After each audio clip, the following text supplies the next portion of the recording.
इस वक्त आप आराम से बैठकर इस वीडियो को देख रहे हैं, मगर मैं आपको कहूं, आज जिस जगह पर आप अभी बैठे हो वो जमीन आज से करोड़ों साल पहले 8,500 डिग्री के तापमान से उबल रही थी, या जिस जगह पर आप बैठे हैं वो जगह लाखों सालों तक बर्फ से ढकी हुई थी।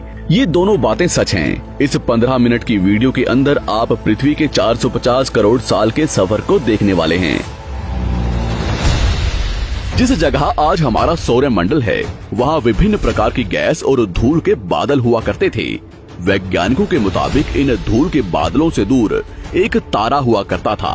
वक्त के साथ साथ उस तारे की ऊर्जा कम होने लगी, जिसके कारण उसके अंदर एक विशाल विस्फोट हुआ। विस्फोट की वजह से अंतरिक्ष की ये धूल एक दूसरे से दबने लगी। इस दौरान बादलों में स्थित धूल के कण दबाव और गर्मी के कारण बड़े उल्कापिंड और पत्थरों में परिवर्तित हो चुके थे, और इसी दबाव की वजह से इन बादलों में स्थित रेडियो एक्टिव पदार्थ ने ग्रेविटी का निर्माण किया। इस ग्रेविटी के कारण बीच में हाइड्रोजन और हीलियम इकट्ठा होने लगे। बीच के इस भयंकर दबाव के कारण एक विशाल विस्फोट हुआ, और इसी विस्फोट के कारण हमारे सूरज का जन्म हुआ। अंतरिक्ष में फैले एस्ट्रॉयड यानी क्षुद्र ग्रहों में भारी वजन की वजह से सूरज के करीब आकर सूरज की परिक्रमा करने लगे। धीरे धीरे इन्हीं एस्ट्रॉयड में भारी टकराव हुआ, जिसके फलस्वरूप मरकरी, विनस, अर्थ और मार्स जैसे ग्रहों का निर्माण हुआ। वैज्ञानिकों के मुताबिक उस वक्त पृथ्वी और मार्स यानी मंगल ग्रह के बीच थिया नामक ग्रह सूरज की परिक्रमा किया करता था। पृथ्वी पर ग्रेविटी होने की वजह से सूरज की परिक्रमा करने वाले एस्ट्रॉयड अब पृथ्वी की परिक्रमा करने लगे, और धीरे धीरे करोड़ों सालों तक ये पृथ्वी पर गिरते रहे। और ऐसी घटना हमारे पड़ोसी ग्रह थिया पर भी हो रही थी, जिसके कारण थिया पृथ्वी के और करीब आने लगा और आकर पृथ्वी से टकराया।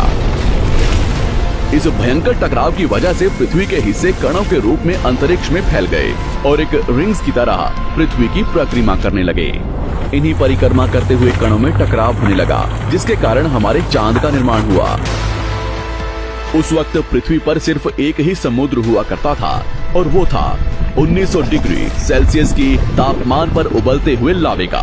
उबल रही थी वो सारी चीजें जिसे आज आप अलग अलग नाम से जानते हैं। वक्त के साथ साथ पृथ्वी धीरे धीरे ठंडी हो रही थी, जिसके कारण पृथ्वी के भारी तत्व जैसे धातु और रेडियो एक्टिव पदार्थ पृथ्वी के केंद्र में जाकर इकट्ठा हो गए, और हल्के पदार्थ पृथ्वी की सतह पर आ गए। लाखों सालों तक पृथ्वी पर उल्कापिंडों की बरसात हुई, और इन गिरते हुए उल्कापिंडों में जमा था नमक, मिनरल्स और पानी। करोड़ों सालों तक इन उल्कापिंडों की बरसात होती रही, और धीरे धीरे पृथ्वी की ऊपरी सतह पानी से ढकने लगी।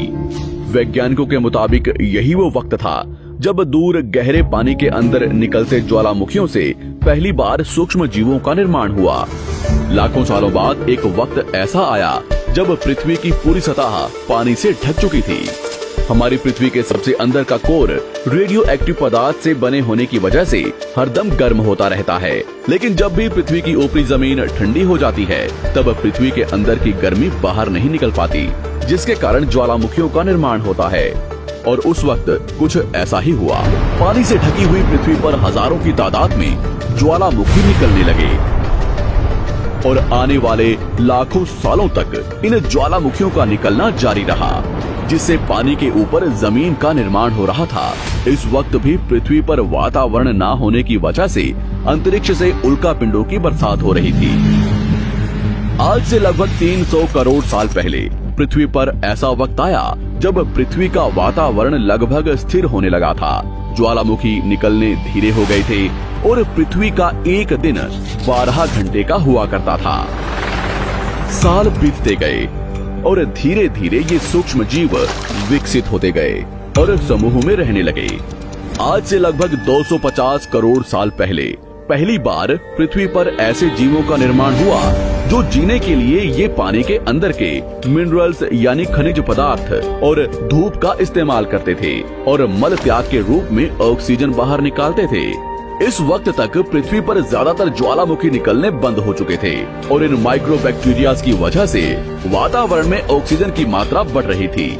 वातावरण में ऑक्सीजन बढ़ने की वजह से पृथ्वी का वायुमंडल बनना शुरू हुआ, और आने वाले हजारों सालों तक वातावरण में ऑक्सीजन की मात्रा बढ़ती रही। जिसकी वजह से पृथ्वी के ज्यादातर हिस्सों में ये सूक्ष्म जीव फैल गए। हजारों सालों बाद एक वक्त ऐसा आया जब पृथ्वी में ज्यादा ऑक्सीजन बढ़ने के कारण ये सूक्ष्म जीव मरने शुरू हो गए। उस वक्त तक पृथ्वी का वातावरण ठंडा होने के साथ साथ ऑक्सीजन से भी भर चुका था, जिसके कारण जमीन और वातावरण में स्थित आयरन यानी लोहे के मिनरल्स पानी में स्थित ऑक्सीजन से रिएक्ट होने लगे। और एक वक्त ऐसा आया जब पृथ्वी की जमीन आज के मार्स के जैसे लाल हो चुकी थी। वक्त बीतने के साथ साथ धरती की टेक्टोनिक प्लेट्स में दरार होने लगी, जिसके कारण पृथ्वी के अंदर का लावा जमीन की तरह कई लाखों सालों तक खुला उबलता रहा। और यही वो कारण था जिसके कारण पृथ्वी के वातावरण में कार्बन डाइऑक्साइड की मात्रा बहुत बढ़ गई और पृथ्वी पर एसिड की वर्षा शुरू हो गई। एसिड रेन की वजह से पृथ्वी का तापमान घटने लगा और तापमान इतना घटा कि पृथ्वी के ऊपर स्थित पानी बर्फ में परिवर्तित होने लगा। पृथ्वी पर पहली बार भयंकर आइस एज आया। इस वक्त पूरी पृथ्वी सफेद बर्फ से ढक चुकी थी। आमतौर पर जब धरती पर सूरज की किरणें गिरती हैं, तब जमीन उन किरणों को सोख लेती है, मगर क्योंकि पूरी पृथ्वी बर्फ से ढक चुकी थी और क्योंकि बर्फ सफेद और चमकीली होती है, जिसके कारण सूरज की किरणें धरती पर गिरने के बाद वापस चली जाती थी। इसी कारण से पृथ्वी कई लाखों सालों तक बर्फ से ढकी रही, मगर फिर से पृथ्वी के अंदर स्थित गर्मी ज्वालामुखी के रूप में निकलना शुरू हो गई और इन ज्वालामुखियों से निकलने वाली गर्मी ने बर्फ को पिघलाना शुरू कर दिया। इसी बीच पृथ्वी की गहराई में बचे कुछ सूक्ष्म जीव धीरे धीरे बदल रहे थे और अब वो ऑक्सीजन को अपने शरीर को बड़ा और जटिल बनाने के लिए इस्तेमाल करने लगे थे। इस बीच पानी में अलग से भी छोटे समुद्री पौधे निकलने शुरू हो चुके थे। बाहर जैसे जैसे ज्वालामुखी निकल रहे थे, वैसे वैसे वातावरण कार्बन डाइऑक्साइड की वजह से गर्म हो रहा था। वक्त के साथ साथ बर्फ तो पिघलने लगी, मगर धरती पर फिर से एसिड की वर्षा शुरू हो गई, जिसके कारण फिर पृथ्वी ठंडी होने लगी और फिर पृथ्वी की ज्यादातर सतह बर्फ से ढक गई। ऐसा बार बार कई हजारों सालों तक होता रहा और इसी कारण से अब समुद्री जीव धीरे धीरे वातावरण के हिसाब से विकसित हो रहे थे। इस बीच कई सारे जीव और समुद्री जंगल्स विलुप्त हो गए, मगर जो बच गए वो धीरे धीरे पृथ्वी के बदलते तापमान के हिसाब से ढलते गए और अब हजारों सालों बाद समुद्री पेड़ बर्फ की वजह से पूरी तरह से मरते या सूखते नहीं थे। अब सूक्ष्म जीव समुद्री जीव बन चुके थे। जब फिर से ज्वालामुखियों ने पृथ्वी की बर्फ को पिघलाना शुरू किया, तब ये समुद्री पेड़ जल्दी विकसित होकर फैल गए। धीरे धीरे वातावरण में ऑक्सीजन की मात्रा बढ़ने लगी और पृथ्वी पर होने वाली एसिड की वर्षा कम होने लगी। वातावरण में ऑक्सीजन आने की वजह से पृथ्वी की ओजोन लेयर्स मोटी होने लगी और आज से लगभग 47 करोड़ साल पहले पृथ्वी की ऊपरी सतह पर पहली बार मोसोस नामक प्लांट उगना शुरू हुआ। वक्त के साथ साथ जमीन पर अलग अलग प्रकार के पौधे और पेड़ उगना शुरू हुए। एक वक्त ऐसा आया जब जमीन के पेड़ों की लंबाई लगभग 80 से 100 फीट जितनी या आज के 5 से 6 मंजिला बिल्डिंग जितनी ऊंची हो चुकी थी। ये वो वक्त था जब समुद्री जानवर समुद्र से बाहर निकल रहे थे और जमीनी जानवरों में परिवर्तित हो रहे थे। धरती की ज्यादातर जमीन एक जगह इकट्ठी हो चुकी थी, जिसे आज हम पैंजिया महाद्वीप के नाम से जानते हैं। पृथ्वी का वातावरण और तापमान लगभग स्थिर हो चुका था और अब करीब 21 से 23 घंटे का दिन हुआ करता था। अब समुद्री जीव पानी से बाहर रहने लगे थे और वातावरण के हिसाब से उनके शरीर का रंग रूप बदल रहा था। धीरे धीरे ये जमीनी जानवर डायनासोर्स में परिवर्तित हो गए। जिन डायनासोर्स ने पेड़ पौधे खाने शुरू कर दिए, उनका शरीर लंबा और विशाल रूप से विकसित होने लगा। कुछ डायनासोर्स शिकार किया करते थे, जिसके कारण वे छोटे और तेज होते चले गए।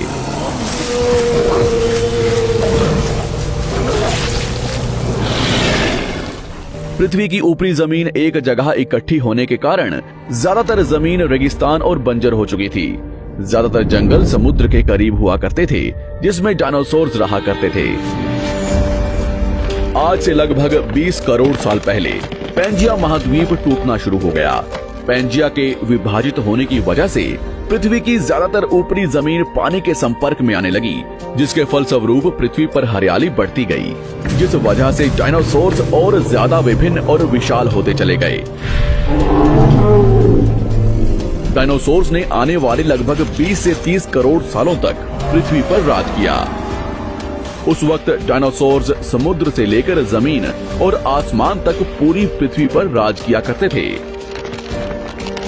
इस दौरान अफ्रीका से टूटा भारत सीधे आकर आज के तिब्बत से टकराया और इस टकराव की वजह से हिमालय का निर्माण हुआ। आज से लगभग 6.5 करोड़ साल पहले पृथ्वी की तरफ आज के माउंट एवरेस्ट से भी बड़ा लगभग 4.5 लाख करोड़ किलो जितना वजनिया उल्कापिंड लगभग 80,000 किलोमीटर प्रति घंटे की स्पीड से पृथ्वी की तरफ आ रहा था। पृथ्वी की सतह को छूते ही उसमें भयंकर आग लगी और वो जलते हुए सीधा पृथ्वी से टकराया। इस टकराव से निकलने वाली ऊर्जा आज के 10 करोड़ परमाणु बम एक साथ फटने के बराबर थी। जहां ये उल्कापिंड गिरा वहां के जानवर और पेड़ तुरंत भाप बनकर जल गए। गिरते ही पृथ्वी पर पूरी तरह धूल फैलने लगी। समुद्र में भयंकर बाढ़ आने लगी। भूकंप और आग ने पृथ्वी को जलाना शुरू कर दिया। कुछ ही घंटों में पूरी पृथ्वी के वातावरण में हानिकारक गैस और धूल की वजह से पृथ्वी नर्क हो चुकी थी। डायनासोर्स, घुटन, आग और भूखमरी से पूरी तरह विलुप्त हो गए। इस वक्त हमारे पूर्वज जमीन के अंदर रहा करते थे, जिसके कारण वो इस विशाल प्रलय से बच गए। पृथ्वी का वातावरण पूरी तरह से काला और अंधेरा हो चुका था, जिससे धूप भी जमीन तक नहीं पहुंच पा रही थी। पृथ्वी के पेड़ और ज्यादातर जानवर विलुप्त हो गए। वातावरण में धूल और हानिकारक गैस के कारण पृथ्वी पर फिर से एसिड की वर्षा शुरू हो गई और फिर पृथ्वी ठंडी होकर बर्फ से ढक गई।